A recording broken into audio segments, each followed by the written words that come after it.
المشاهدون الأكارم، أسعد الله مساءكم أينما كنتم بكل خير. من تلفزيون دولة إريتريا نحييكم ونقدم لحضراتكم نشرة أخبار هذا المساء. يصحبكم فيها قاسم أحمد، والبدء كالعادة بأهم وأبرز العناوين.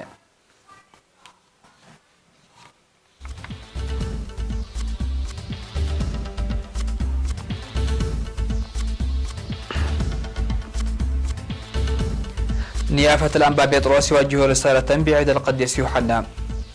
بدء مدرسة ورسي كالو التعليم الأكاديمي. شمال البحر الأحمر يقدم أنشطته في المهرجان الوطني 2019. 36 قتيلا على الأقل في حادث تدافع بالعراق. ترامب يقيل جون بولتون مستشار الأمن القومي بسبب خلافات شديدة. واشنطن تفرض عقوبات على 11 منظمة إرهابية. أهلا بكم. وجه راعي كرسي الكنيسة الأرثوذكسية الإريترية نيافة الأنبا بطرس رسالة بمناسبة عيد القديس يوحنا، وقدم نيافته توضيحا حول الخلفية التاريخية لعيد القديس يوحنا، مهنئا الشعب الإريتري عامة والمسيحيين خاصة بحلول عيد القديس يوحنا. ودعا نيافة الأنبا بطرس لمساعدة المحتاجين والأيتام، لأن إعانة المحتاج من شيم السلوك الإريتري والتعايش بالتعاون والحب والعمل النبيل. وأعرب عن تمنياته لدوام السلام الذي نعيشه وأن تكون بلادنا مباركة، وقدم تهانيه الحارة للحكومة والشعب وقوات الدفاع.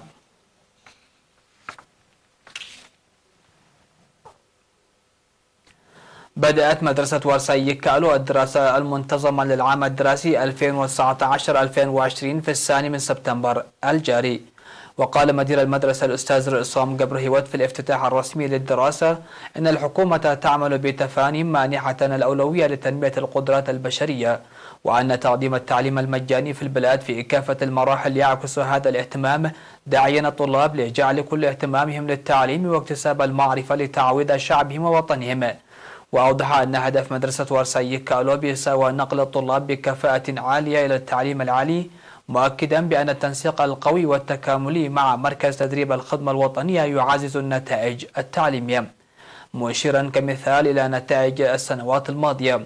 ونصح الطلاب لتطبيق إرشادات المشرفين عليهم والمعلمين إدراكا بأنها لمصلحتهم. وذكر أن طلاب هذه السنة قدموا من 100 مدرسة ثانوية، وسيجري العمل لتحقيق الطلاب نتائج أفضل من السنوات الماضية. وقال إن مدرسة ورسي كالو تقوم إلى جانب التعليم الأكاديمي بأنشطة رياضية وثقافية ومسابقات معلومات عامة والبرامج الحوارية والخطابة وتقوية الإناث وسيمينارات وبرامج ترفيهية وأنشطة تعليمية أخرى، بالإضافة إلى دروس التقوية التي يقدمها المدرسون أيام السبت وإجراء تعليم الزملاء في مساكن الطلاب. من جانبه أوضح قائد مركز تدريب الخدمة الوطنية العقيد دبساي جدي في المناسبة أن المركز يعمل كعهده دوما لتلبية احتياجات الطلاب، داعيا الطلاب العمل بقوة لتحقيق أهداف التعليم.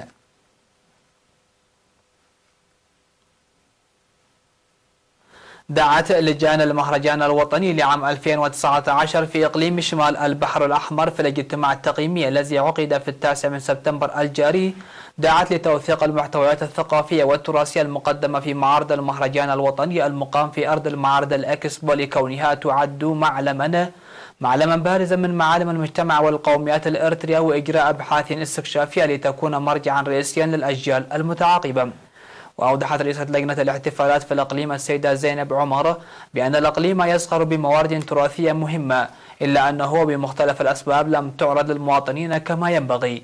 وسوف يعقد مؤتمر شامل من أجل إيجاد آليات حلول لجوانب القصور واستكشافه على مستوى مديريات الأقاليم، ومنح اهتمام أكبر لزي القوميات الإريترية التقليدي والأدوات التراثية والتراث الشفهي. وذكرت بأن المنافسة الشرسة التي أبداها الإقليم في كافة المجالات ضمن فعاليات المهرجان نتاجا لجهود اللجان الحثيثة، وناشدت اللجان لمزيد من المساعي للحفاظ على النتائج المحققة. وقالت أن جناح عروض التراث الشفهي والحياة المعيشية والتراث الثقافي لفت انتباه الزوار في أسبوع المهرجان الوطني لعام 2019، ونال الأقليم جوائز راقية بفضل التنظيم الجيد. من جهتهم أشار المشاركون إلى قلة الميزانية المخصصة لتسيير فعاليات المهرجان، مما أدى ذلك إلى عرقلة أنشطتهم التي بالإمكان تنفيذها كما يجب، مقدمين آراء وتوصيات بناءة من ضمنها إيجاد حلول لنقص الخبراء في مجال الموسيقى العصرية وتوظيف أشخاص ذو كفاءات عالية في مجال المعارض، وإحداث تغيير في راقصي التراث الثقافي، وأن تساهم المديريات بأدوات تراثية لإثراء جناح معرض الحياة التراثية وغيرها من الآراء. ذكر مسؤول مكتب حفظ المياه والتربة وتنمية الري في الإقليم الجنوبي السيد تخلة هيمانوت الزرعي بأن 7 حفائر شيدت هذا العام في 5 مديريات بالإقليم كلفت 4.3 مليون نعفة، خزنت مياه كافية وظلت تقدم خدمات جيدة للمواشي وتنمية الري. وأضاف السيد تخلة هيمانوت أن الإقليم شهد في أغسطس المنصرم هطول أمطار غزيرة واسعة الانتشار، مما أدى ذلك إلى تخزين الخزانات المنتشرة في الإقليم، وخاصة الحفائر ال7 التي شيدت في مديريات مندفرة وعرزة ودك أمحري وسجنيتي وإمن حيل مياه كافية. وأوضح السيد تخلة هيمانوت أن الحفائر ال7 تخزن 777 ألف متر مكعب من المياه، ويمكنها تنمية 66 هكتار من الأراضي الزراعية الواقعة أسفلها، وتقديم خدمات مياه شرب لأكثر من 5000 مواطن. كما استطاعت الأعمال المصاحبة لتشييد الحفائر عن الحفاظ على التربة من الانجراف وإثراء المياه الجوفية، وبدأت تجري المياه أسفل تلك الحفائر بشكل دائم. وأشار السيد تخلة هيمانوت إلى أن الإقليم شهد خلال الأشهر الماضية أنشطة تنموية فعالة في 4000 هكتار من الأراضي الزراعية ومساقط المياه والمراعي. وذكر السيد تخلة هيمانوت كافة أفراد المجتمع المدني للدفع بأنشطة حفظ المياه والتربة، داعيا لوقاية الحفائر المشيدة من الامتلاء بالطمي وتنفيذ برامج إصلاح مساقط المياه بالعمل المنسق. وتشير مستندات فرع حفظ المياه والتربة وتنمية الري في الإقليم الجنوبي إلى تشييد 144 سدا و159 حفيرا لا زالت تقدم خدمات جيدة.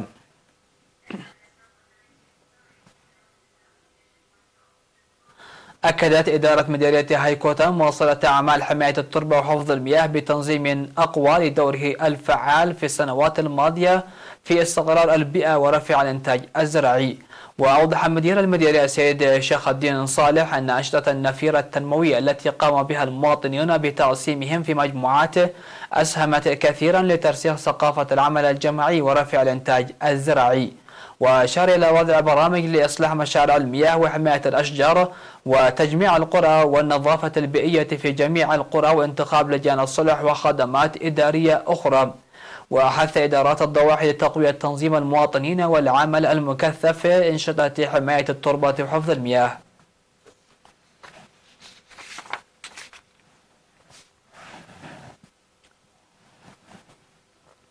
مشاهدينا، نشرتنا لا زالت مستمرة معكم من الفضائية الإريترية، لكن بعد الفاصل فابقوا معنا.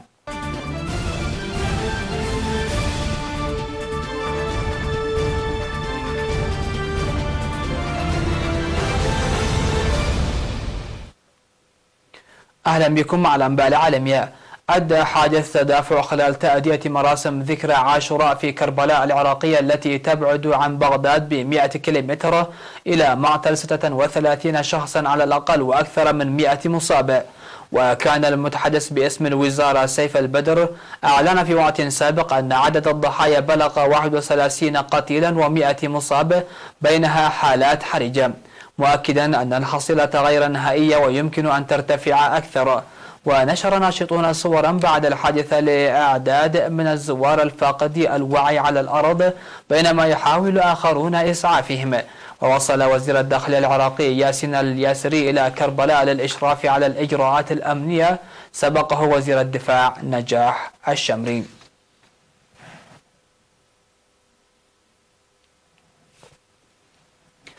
استقال مستشار الأمن القومي للبيت الأبيض جون بولتون من منصبه بناء على طلب الرئيس الأمريكي دونالد ترامب الذي قال أنه طالب منه الاستقالة بسبب كثرة الخلافات السياسية معه.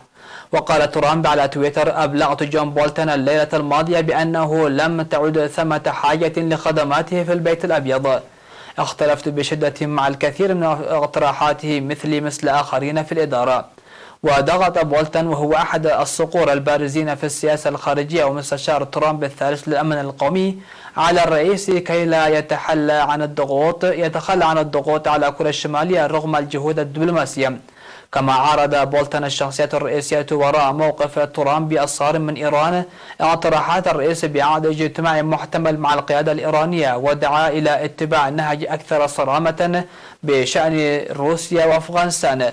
وقال مصدر مطلع أن هذا الإعلان جاء بعد محادثة شابه التوتر وتناولت اختلاف موقف الرجلين بشأن أفغانستان.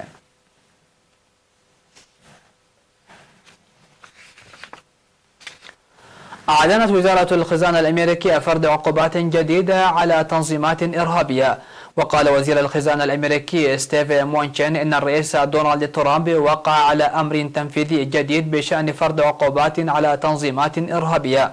وقال إن وزارة الخزانة الأمريكية تعزز الجهود الرامية إلى حرمان الإرهابيين من الوصول إلى النظام المالي الأمريكي. وأوضح مونشن في مؤتمر صحفي مع وزير الخارجية مايك بومبيو أن العقوبات الجديدة ستحدد هوية مرتكبي الإرهاب في جميع أنحاء العالم وتعاقبهم وتردعهم، مشيرا إلى أنها تسمح للولايات المتحدة باستهداف قادة الجماعات الإرهابية بشكل أفضل. وفرضت الولايات المتحدة عقوبات على 11 جماعة إرهابية واستهدفت القادة والمنشغلين والممولين بما في ذلك تنظيم داعش والقاعدة وحماس والحرس الثوري والمؤسسات التابعة لها الأخرى.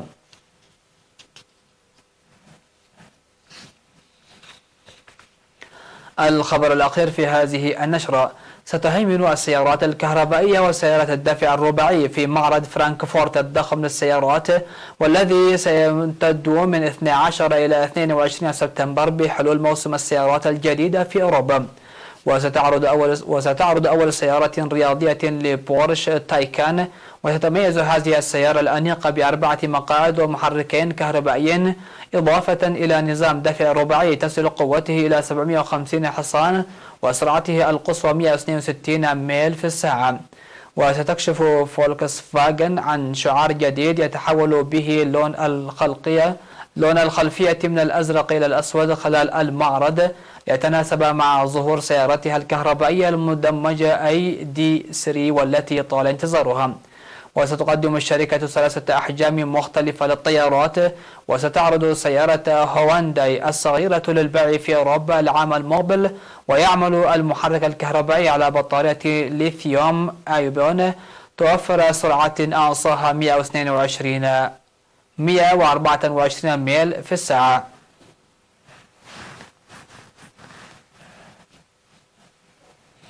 انتهت النشرة مشاهدينا الأكارم، شكرا لحسن الاستماع والمتابعة ودمتم في أمان الله.